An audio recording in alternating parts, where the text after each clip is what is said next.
Hey, so today's video is brought to you by the Maryland Renaissance Festival. Yay! So, I just failed twice at dunking the wench, which is really unusual for me because I have a history of dunking the wench every year.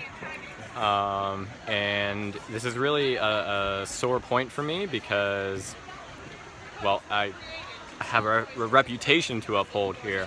So the thing is, I have 6-day passes, and that means I have 4 days left. So I can train, and somebody, I don't know who, somebody suggested that I do a Rocky montage with the Eye of the Tiger playing in the background of my training. I'm gonna get some bean bags and throw them every single day to practice. So that'll be interesting. That'll be a lot of fun, actually.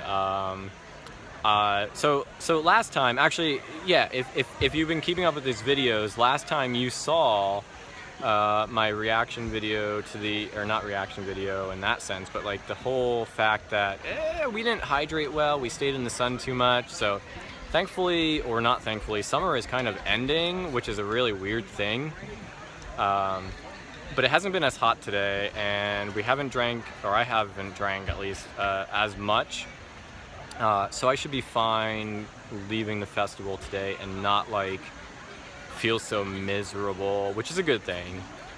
Also, I was spending a lot more time today, or not a lot more time, a little bit more time on the archery, and I realized that there's a lot to the whole way that you use your thumb.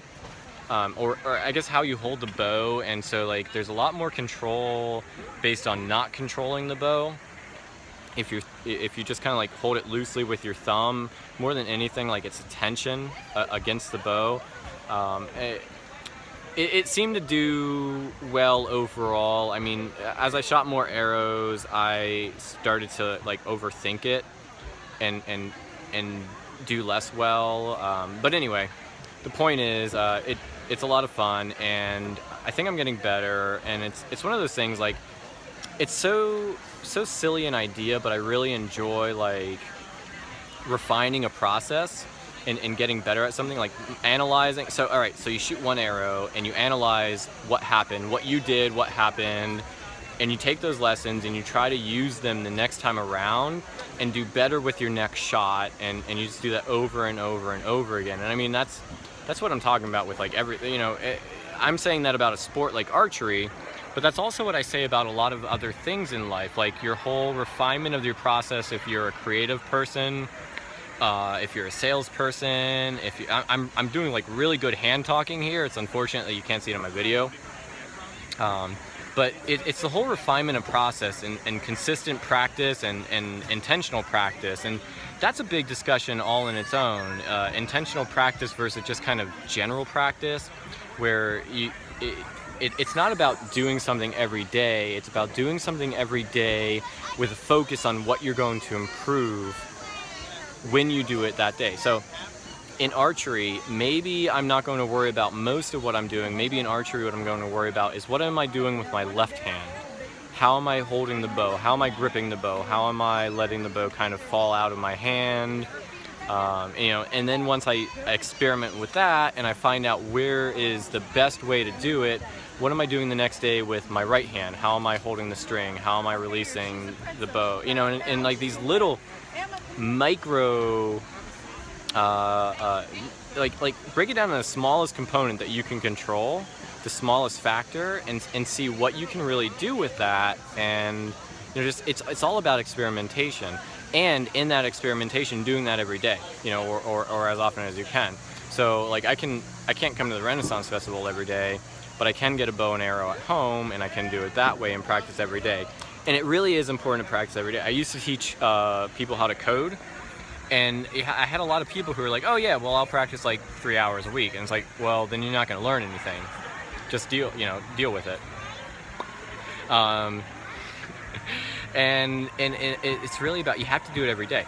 With a physical practice, you need to do it every day so that your body and your muscles are able to do those motions over and over again, and without you like having to really focus on how you're doing it.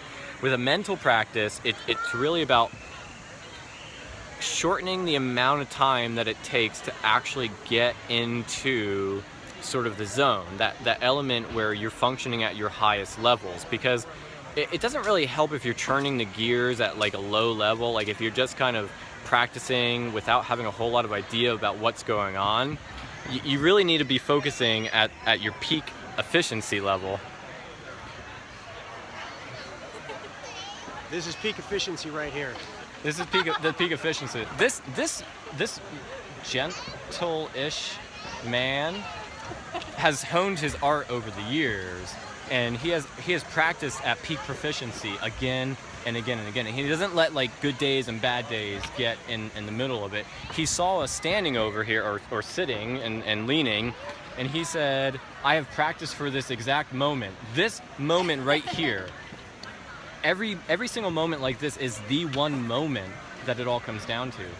And he doesn't let the fact that I'm recording stop him, because that would be a sign of weakness. And if he showed me weakness, just imagine what would happen. Just like if I show him weakness, I would, this whole basket, she would own it. So neither of us are going to show weakness. So I'm going to keep recording this video, and I'm interested to see what he interjects in this, because he is a master tradesman. He has worked, what was it, 700 years you've practiced this art? Something like that. 700 man hours, I think. He sits and meditates on the process, but it's really cool. So that's kind of what I've been talking about this whole time here. It's not about practicing every day. It's about practicing on a single factor, like focusing your practice to one specific element every day. Right now, I'm watching how he practiced. I think he spent 30 days practicing waiting for someone to stop talking at their phone. And he's really masterful at this. So I'm going to give him his due respect and stop this video here. Make sure that you like, comment, favorite, do all that fun stuff, and we'll talk to you again tomorrow.